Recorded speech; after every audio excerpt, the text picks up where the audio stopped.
Hi everyone, kumusta? My name is Ario. Welcome back to my channel guys. Kung nakikita ninyo, bali nag-aayos ako ng mga stocks, no? So, meron tayong mga reorders from our client and talagang napaka-nice nitong opportunity na to kasi they're really one of the biggest sa South, no? And we are very happy na talagang okay yung movement ng mga products sa kanila. Actually, in fact, we just started dun sa project na to with them nung October. Tapos, mabilis yung turnaround ng mga products. Actually, nag-monitoring din tayo ng mga sales nila and we're very happy na maganda yung performance ng mga products nila doon. And very happy rin na nagkaroon sila ng reorder. So yun, inaayos natin siya. So from our production and warehouse, okay na rin siya. And then we're just making sure na yung items nga natin is talagang dumaan rin sa quality. So samahan niyo ako as I double check and scan through sa mga products. So at this time, this is just the final stage kung saan dino-double check ko yung products are ready. Delivery and pick up ng mga products for our partners. And yun, sana okay naman lahat. Yan, so samahan niyo ako habang inaayos ko to. And while I'm doing this guys, I'm actually going to share some of the questions na meron kayo based dun sa mga comments ninyo sa mga videos ko sa YouTube. So kung meron kayong questions in the future, you can always ask them by commenting sa mga videos. And salamat pala sa continued na support ninyo, no? Kasi talagang sinasabi ninyo nakakatulong sa inyo yung mga ideas na sinishare ko and nakakatuwa din kasi maganda yung feedback. Kahit na maliit lang yung channel ko, kahit pa paano may natutulungan. Lalo na yung mga yung mga iba na gusto mag-start ng sarili nilang business and of course, yung mga OFWs na kapag nakauwi, yun yung mga ina-eye nila or tina-target nila. Magandang maging goal yung pag-start ng business kapag umuwi na rin kayo kasi syempre, mahirap rin naman yung uuwi kayo dito sa Pilipinas tapos wala kayong gagawin, di ba? So, right now, I'm just making sure na tinitingnan ko na yung products. Dumaan sa final checking. And I'm taking out yung mga paper insert kasi nagkamali kami ng instruction. So, tinatanggal ko muna yung mga paper insert na ginawa namin. Pero, this is the paper insert, no? Yan yung ginawa ko. Yan.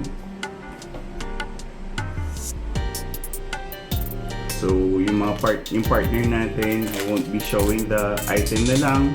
Surprise na lang kung ano yung makukuha na malapit sa inyo. Kasi we are now in a lot of stores. No, yung mga products natin are available. Actually, sa buong Pilipinas na. Yan, very happy kasi talagang thank you kasi magandang reception ng mga customers na pumupunta sa mga stores nila.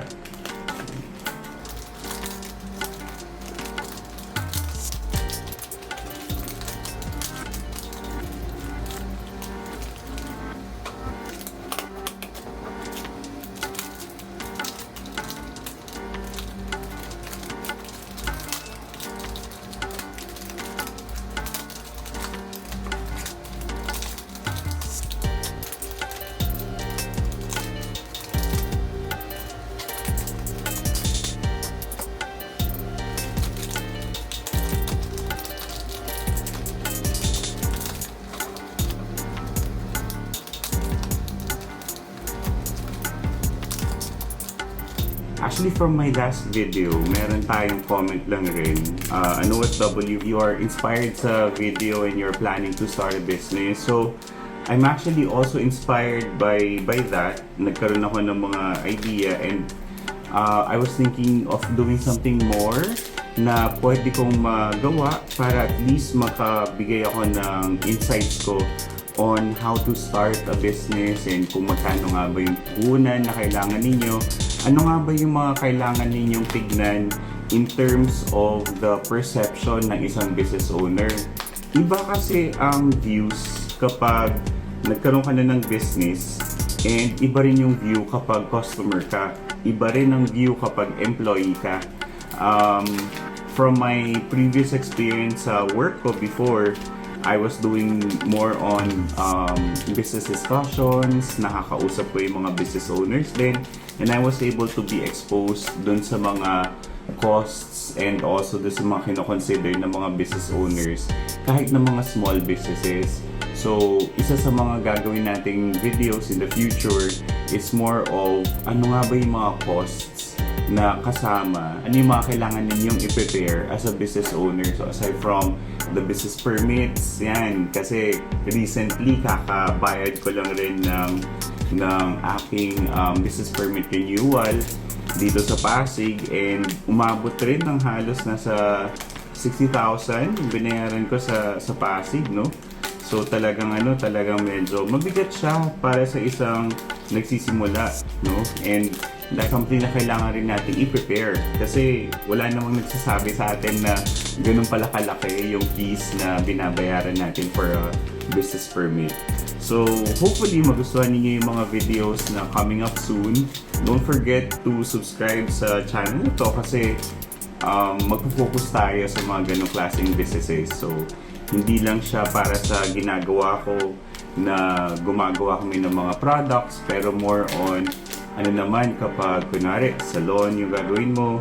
Although hindi ako expert ha sa mga ganong klaseng businesses, pero more of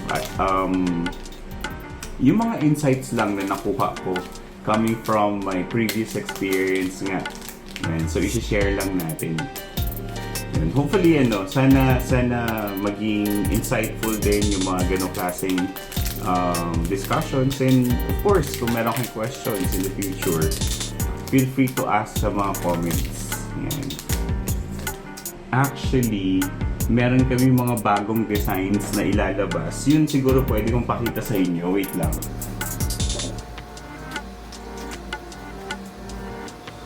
Siya, yung mga bago naming mga designs. Tingin ko maganda rin to. So ito yung Iloilo. We have another version ng Manila. So ito yung second version. So ito yung second version namin ng Manila.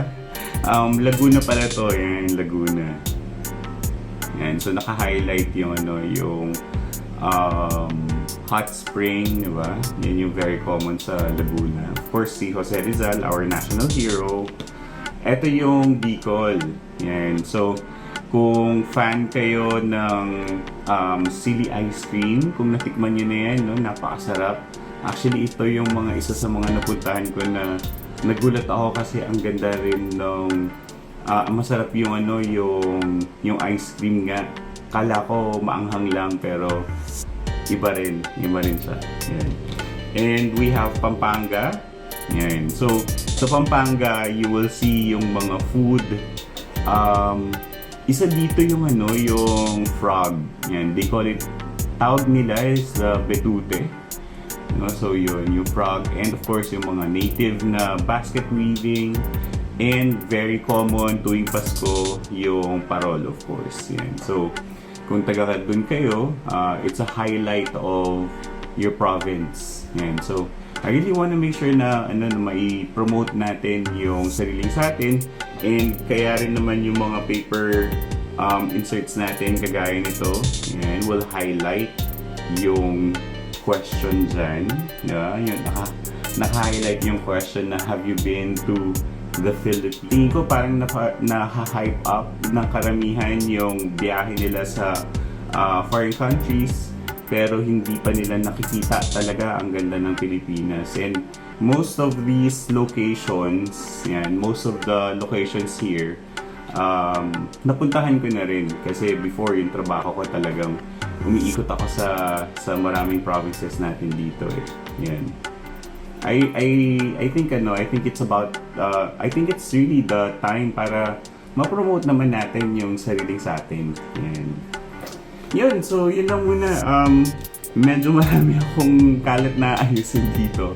Pero I really just wanna share na very happy sa support ninyo guys. Hindi ito yung yung source of pride and joy natin. Maraming pang bagay aside from business and money, importante sa buhay natin. So yun lang naman.